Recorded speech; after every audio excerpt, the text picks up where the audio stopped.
Elles ne sont pas très courantes en Polynésie, mais lorsqu'elles réussissent à toucher leur cible, elles sont particulièrement désastreuses. Les cyberattaques, dont le nombre avait explosé durant la crise liée au Covid-19, touchent également le Fénois.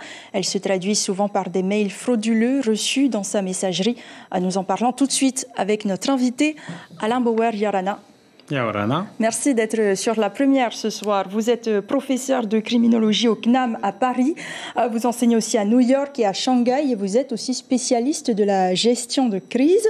Avant de parler cybercriminalité, un mot d'abord sur ce féminicide. Nous venons d'entendre la présidente du Conseil des femmes qui regrette que peu de choses sont faites pour améliorer la condition des femmes. Féminicide est un mot qui n'existe pas dans le droit français. Est-ce qu'à partir de là, on peut estimer que les femmes ne sont toujours pas considérées comme des victimes ? Alors, pas vraiment, parce que le code pénal est fait pour traiter de l'ensemble des homicides, mais c'est vrai qu'homicide, ça fait très homme, et il faut comprendre qu'il y a une spécificité dans les agressions contre les femmes par leur conjoints, quelle que soit la nature de leur relation. Pendant longtemps, ceci a été nié. On a considéré que ce n'était pas un sujet, mais on avait même le même problème avec les infanticides, les atteintes contre les enfants, puis l'inceste, qui n'était même pas un crime ou un délit et qui a mis un temps infini à entrer dans le code pénal. Le code pénal, c'est un objet vivant. Il est nécessaire, utile et même indispensable que le féminicide soit reconnu par rapport à sa spécificité. Toutes les femmes victimes ne sont pas victimes d'un féminicide, mais il y a une spécificité dans l'homicide qui est le féminicide à cause justement de la proximité entre l'auteur et la victime. Merci pour cette première réponse. Les cybercriminalités maintenant.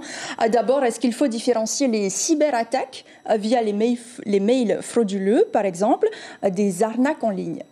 Non, en fait, à partir du moment où on est connecté, on peut être victime d'à peu près tout. Et en fait, on se trompe beaucoup. On pense que le cyber, c'est que de l'informatique. En fait, c'est un mélange, un cocktail entre de l'ingénierie technologique, de la capacité à entrer dans des systèmes, et de l'ingénierie sociale, la manipulation, de l'escroquerie, de la manière de vous faire participer vous-même à votre victimation. 99% des attaques nécessitent que la victime fasse quelque chose pour devenir victime. Répondre à un courriel, donner un relevé d'identité bancaire, fournir des éléments précis de sa vie, etc. Et 1%, c'est extrêmement sophistiqué. Ça ne s'attaque pas à des individus, mais à des entreprises, des hôpitaux, des industries, des banques. Et vous avez d'ailleurs au Fénois toute une série d'attaques qui ont eu lieu au cours des 3 dernières années, qui ont concerné un très grand réseau bancaire, une très grande industrie, ou des entreprises qui n'ont même pas donné leur nom,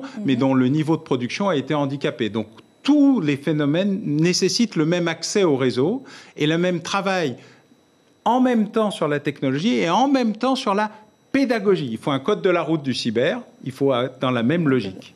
Pour l'instant, nous ne l'avons pas. Donc, on comprend que nous sommes toutes de potentielles victimes à cause des outils que l'on utilise tous les jours. On est finalement tous concernés, donc, que l'on soit en Polynésie, au Maroc, en Chine. Mais finalement, comment s'en protéger ? D'abord, c'est comme le code de la route. Vous mettez une ceinture de sécurité, ça ne vous fait en général pas plaisir, mais ça vous évite de mourir. Vous respectez les feux rouges parce que c'est pas si mal, les piétons parce qu'ils ont le droit de vivre, les cyclistes parce que c'est un sujet, même s'ils se comportent pas toujours très bien. Et donc, il y a une logique qui a suivi l'arrivée de la voiture. On est très réactif, on n'est jamais proactif. Mais il suffit de commencer par des choses très simples. Vous commencez par supprimer votre date de naissance, le nom du chien ou de votre dernier enfant de vos mots de passe et vous évitez de les conserver pendant 20 ans en ne les changeant jamais. Et déjà, vous allez vous... Et deuxièmement, vous vérifiez toujours que la personne qui essaye de vous joindre est une personne réelle.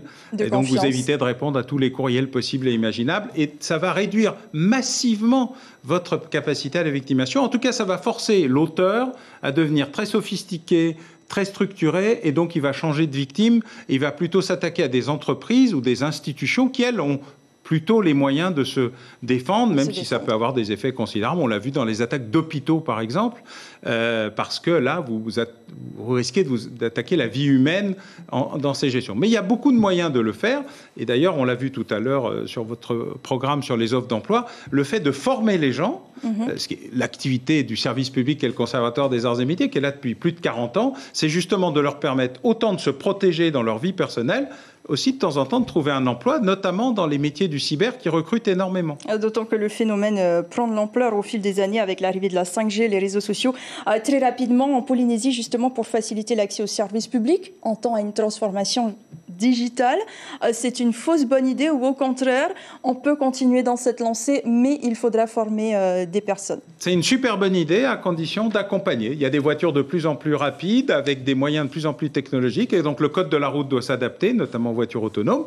En même temps, il faut que les conducteurs et les régulateurs, les contrôleurs, les piétons soient protégés. Ça doit aller en même temps, et c'est le rôle du Conservatoire des arts et métiers, mais c'est aussi la nécessité pour chaque individu de se protéger comme il le fait avec une serrure pour sa porte d'entrée, dont il considère qu'elle est peut-être plutôt utile pour éviter d'être cambriolé et qui nécessite que le cambrioleur fasse des efforts. Merci beaucoup Alain Bauer pour toutes ces explications. Je rappelle que vous donnerez 2 conférences à Tahiti. La première demain à 17h au CNAM sur les enjeux de la cybersécurité, la cybermenace et la cyberattaque. Elle est ouverte et gratuite à tous. La deuxième se tient vendredi et est destinée cette fois au gouvernement. Vous aurez l'occasion de revenir plus en détail sur ces explications puisque vous serez l'invité café de la matinale radio demain matin. Une émission que vous pourrez suivre également en télé et en Facebook Live.